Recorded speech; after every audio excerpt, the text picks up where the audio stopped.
right, guys, we are going to start on chapter 10. This chapter has two major parts. The first part, it's actually going to be two parts in the video, is on motivation, and the last part is about emotion. So here are gateway questions. We have a whole lot to cover in this chapter.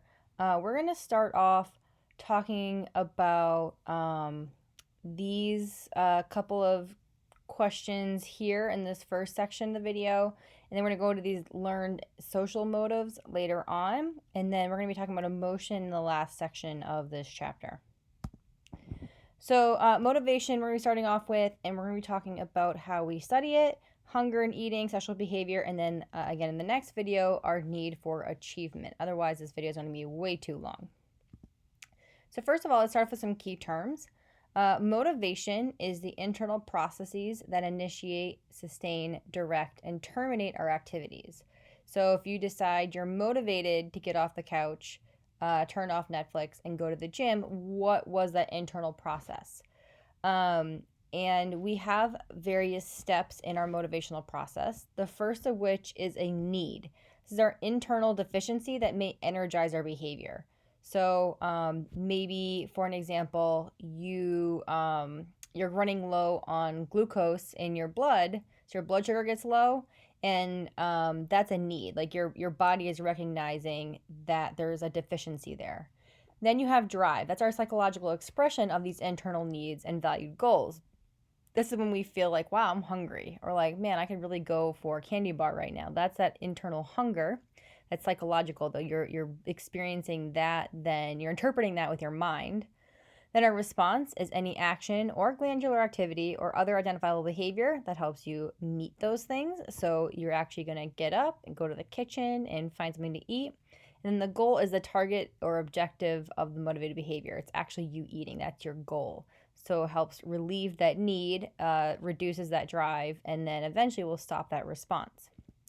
So here is like a flow chart of that process, and you see, like, as you get to the goal, you reduce your need, and then it stops that process, so you don't just continue to eat forever sometimes.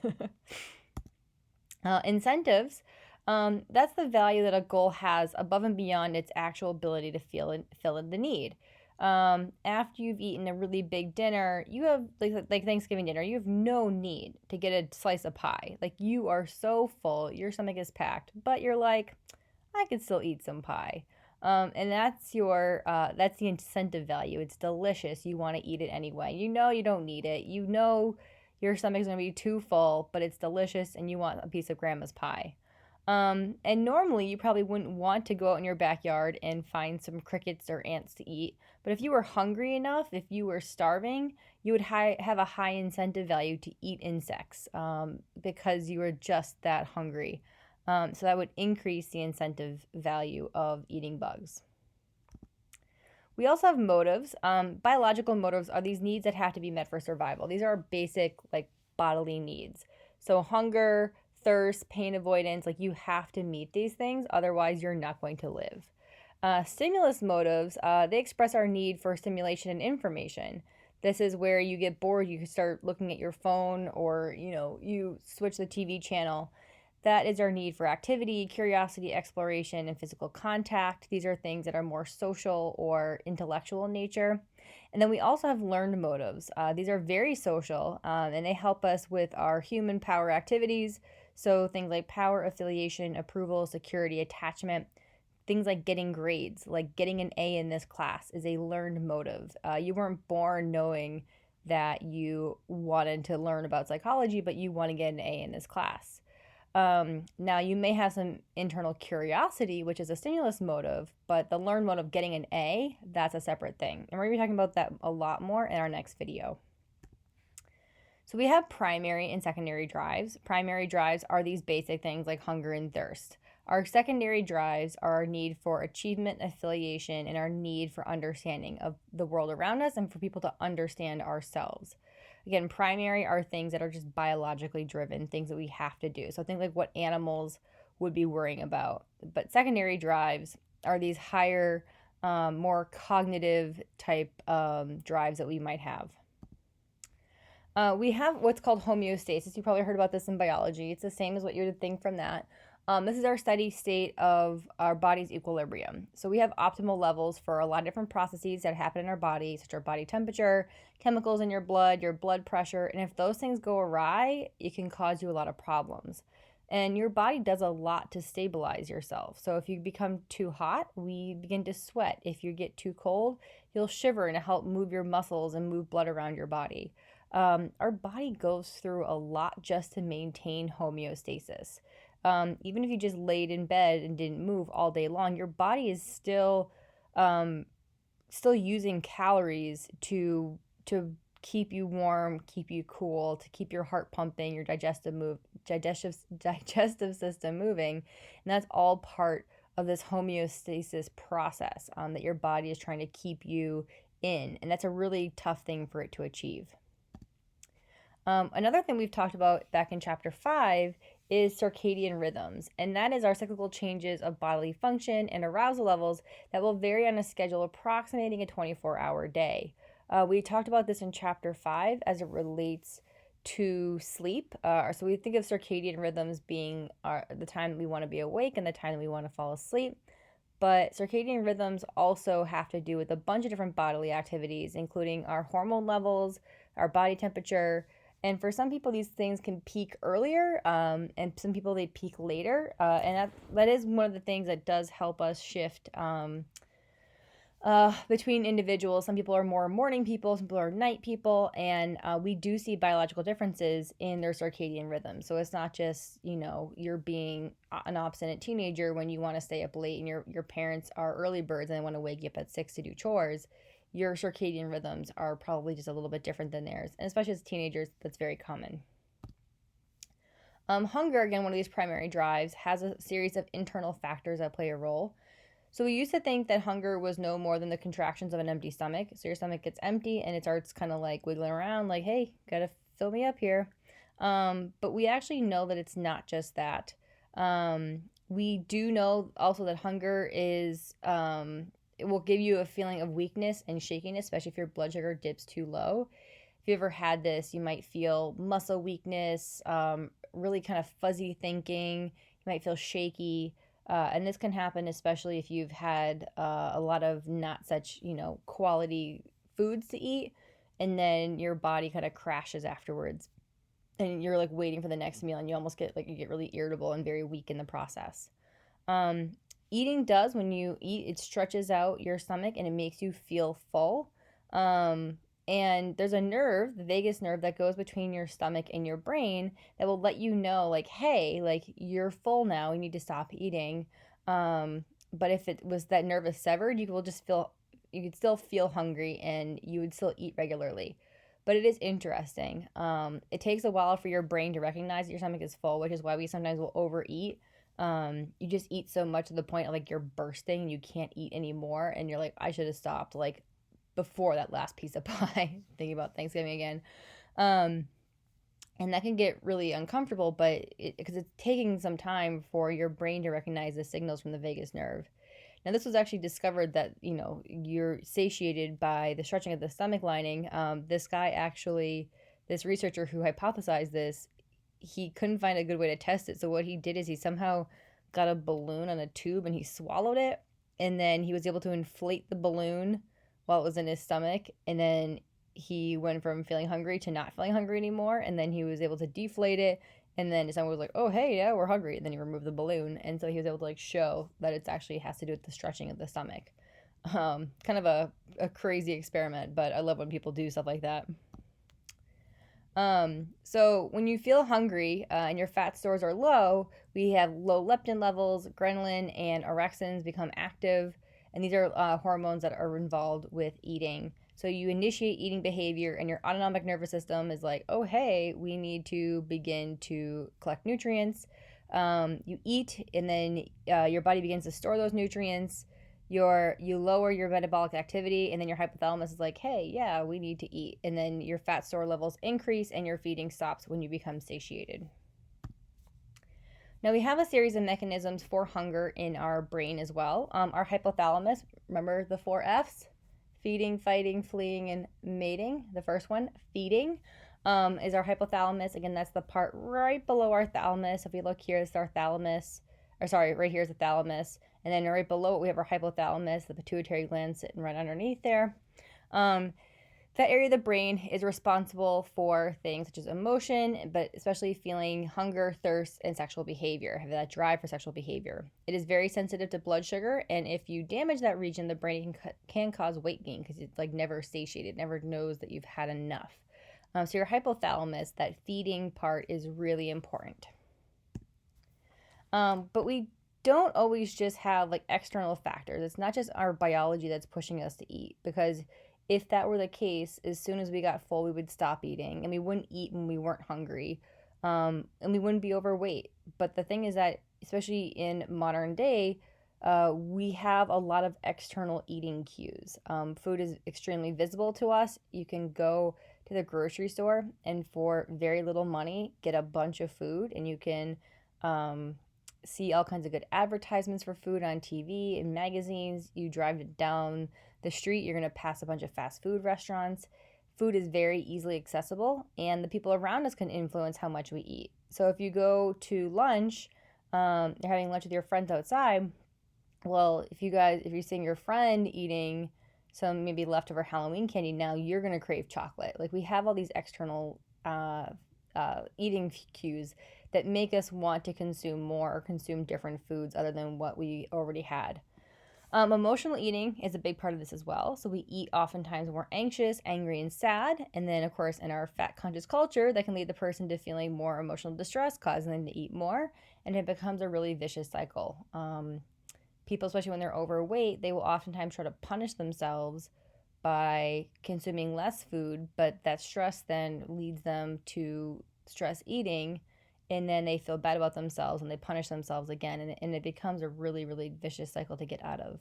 We also do it when we're bored, when we're worried or stressed about things. So, especially with schoolwork, I'm sure you guys have found yourself late at night working on a homework assignment and grabbing maybe like a box of Cheerios or Cheez-Its or Oreos or something like that, and just chowing down way more than you normally would if you were just eating in the afternoon for a quick snack. We also have different cultural norms in how and what we eat. So people here in the United States would probably not reach to eat cat meat. But people in India would never eat cows, versus like us, most Americans don't have any issues with eating cows. A lot of people won't eat pork. They won't even eat pig meat. And then vegans and vegetarians, they just don't eat any meat. And vegans don't eat any animal products altogether. So no dairy products, no eggs, and things like that. And those are cultural. Like, those are just different things. Some people find eating cat meat to be normal, or eating insects to be normal, or eating things like horse meat. It was actually this huge, huge freak out in Europe when they found out that in IKEA meatballs in a small part of Europe, they were finding trace amounts of horse meat, and people were losing their minds over that.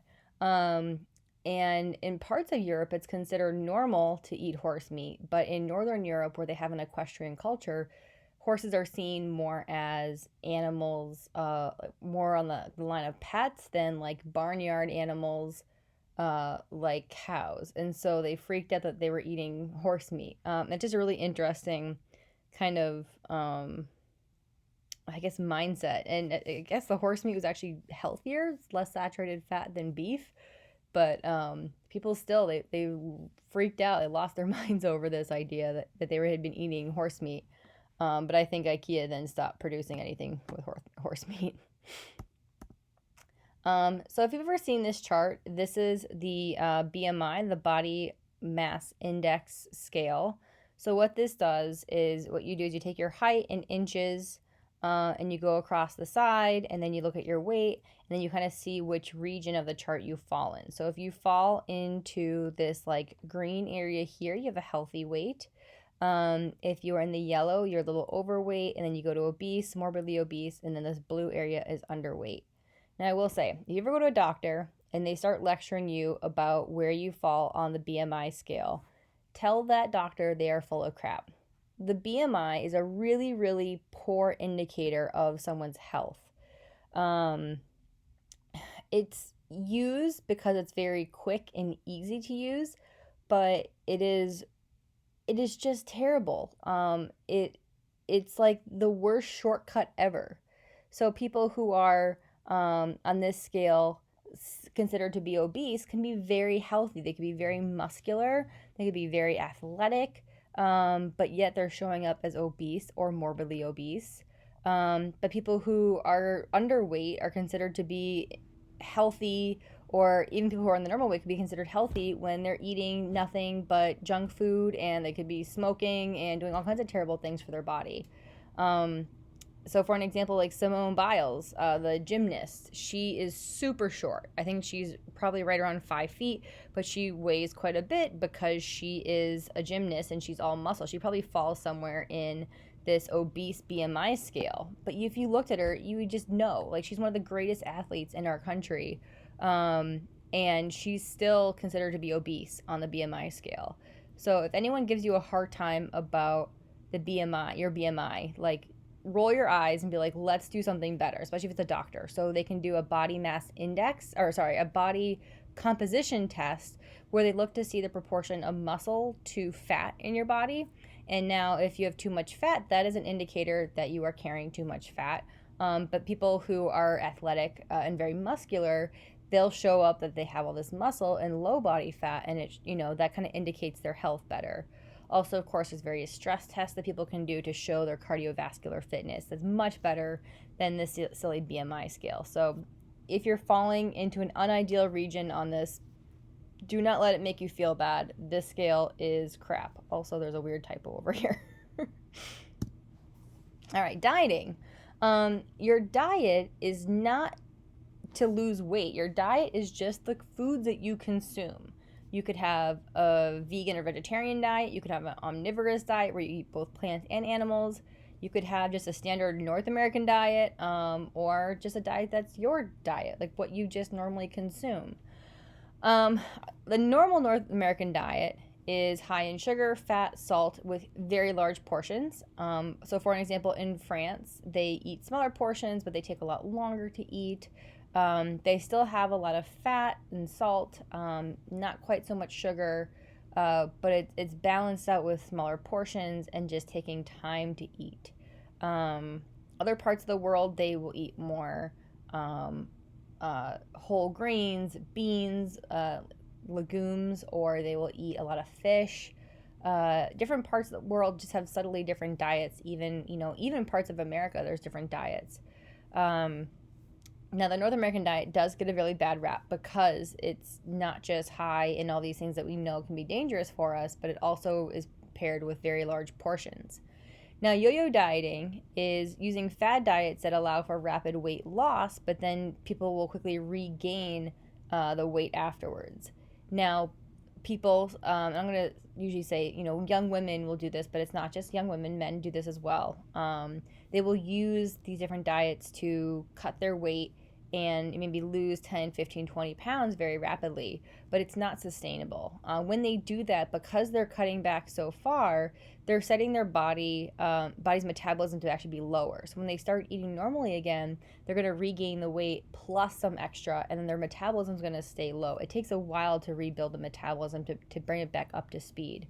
So oftentimes diets like detoxes, which is a misnomer. If you need to detox your body, it means that your kidneys and your liver are not working well. Detoxes are just these made up phrases that the diet industry uses to scare people. You do not need to detoxify your body unless you need to get an organ transplant. That is not something you need to do.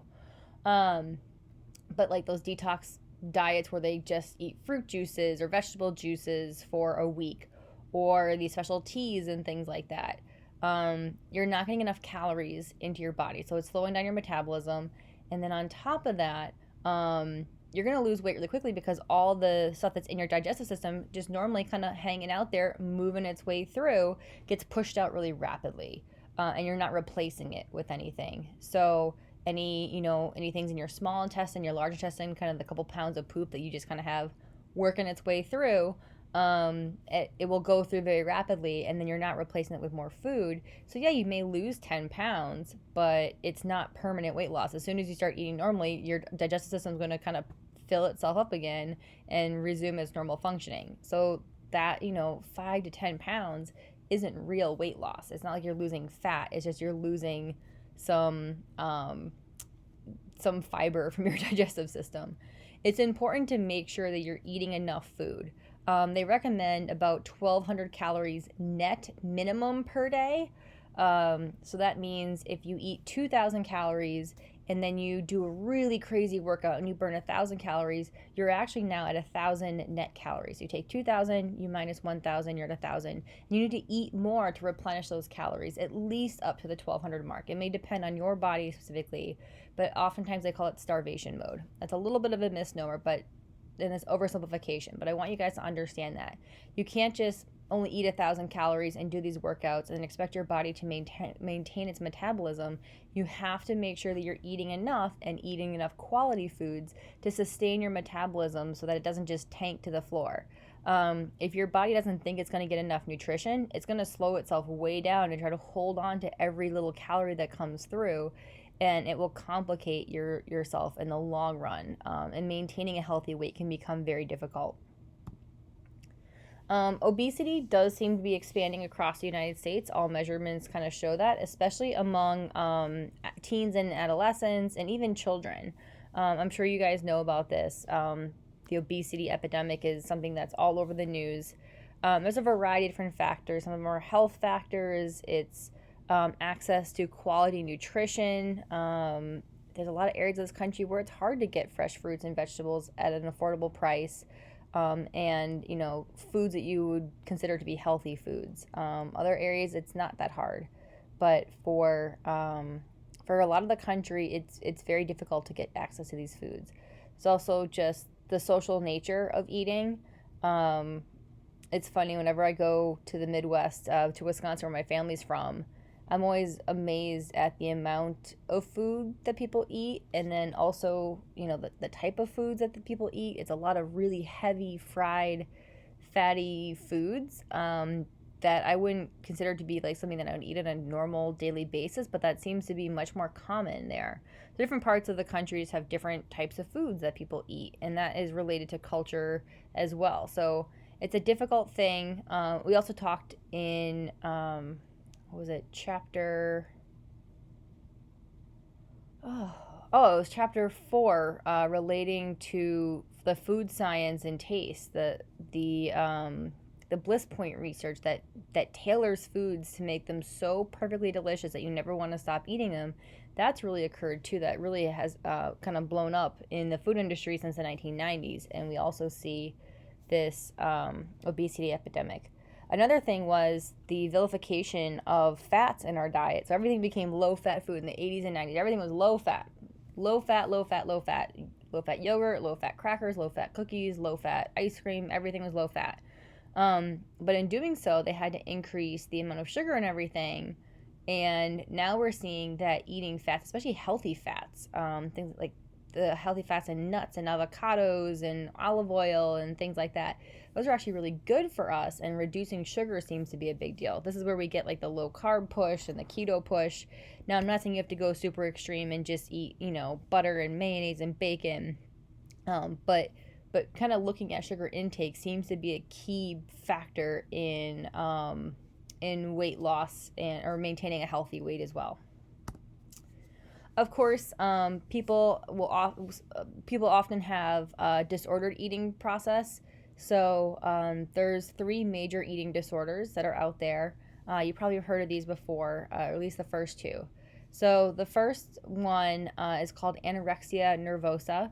This is a person who uses self-starvation to lose weight, and they have an intense fear of gaining weight and oftentimes a distorted body image. So they look in the mirror and they see themselves as being much heavier than they actually are. Now, the stereotype of an anorexic person is a woman, usually a young woman, who's skeletally thin. But anorexia occurs in men as well as women. It also can be a person who's a normal body size. So oftentimes, let's say a young woman was a little bit heavier, she might use anorexia anorexic techniques and be falling into an anorexic mindset to lose weight. And then she gets all this praise because she's healthy. She looks good. It's not like she's skeletally thin. She has anorexia still, but is using that to maintain a healthy body weight. And that can be really dangerous and insidious to kind of cope with. And people don't recognize the signs. If you see a person who is anorexic, and who is very, very thin, has almost no body mass to them, that's an easy person to pick out as having an eating disorder, rightly or wrongly. But if a person has a normal body weight, it can be really hard to determine that they have a problem. Bulimia nervosa is a little similar, where in this case, though, they eat a whole lot. So this is called a binge, where they eat a whole lot and then they use inappropriate compensatory behavior such as purging, fasting, or excessive exercise. So this person will eat a whole lot, and then when they stop, they will do something to try to get the food out of their system. So they may purge by throwing up, which is the most common. They may also use diuretics and laxatives to make the food move through their system very rapidly. They may fast, so they may not eat for several days. And then oftentimes they will also use excessive exercise to balance out the binge. And so it's like a yo-yo, like every day is, or every, couple of hours is a different thing that they're doing. Binge eating disorder is different. Usually these people are overweight. And so they have reoccurring episodes of binge eating, kind of like you see in bulimia, but without the inappropriate compensatory behavior of throwing up or somehow purging their body to avoid weight gain. So binge eating is also a really kind of nasty thing, and it is a mental health condition where a person, they just can't stop themselves from eating. I have a friend who has binge eating disorder, and she talks about how, like, when she goes through a binge, it's like she almost blacks out for an hour or two, and she'll just eat everything that's in the pantry, anything that's in the fridge, not like eating a meal or eating leftovers, but like just eating like dry tortillas in her pantry at 2:00 in the morning, and then hiding the evidence from her family. So putting everything in the bottom of the garbage, bagging it up, taking the garbage outside so that her husband didn't see. Now, there is help for binge eating. There's actually Binge Eaters Anonymous, kind of like Alcoholics Anonymous, where they have a 12-step program that can help you out. You can get reading materials on it. It's not as well recognized by the medical community because it's not seen as dangerous as anorexia and bulimia, where you see really devastating health consequences where people actually can die from anorexia. But people will then have a series of health disorders being led by obesity. So it's also very dangerous. It's just not as immediately concerning to a lot of physicians. But it's something that people can get help for as well. Thirst, we have two major types of thirst. One is called extracellular thirst. The other is called intracellular thirst. Extracellular, extra means outside of. This is thirst caused by the reduction in the volume of fluids found between the body's cells. So between your cells, there's this fluid, that's extracellular fluid, and that gets reduced. This could be caused by bleeding, vomiting, diarrhea, sweating, or drinking alcohol. And people are oftentimes satiated by drinking some mildly salty liquids. So electrolyte containing fluids such as Gatorade, like Gatorade, Powerade, they have a little bit of saltiness because they contain those electrolytes. And that helps the person replenish that extracellular fluid.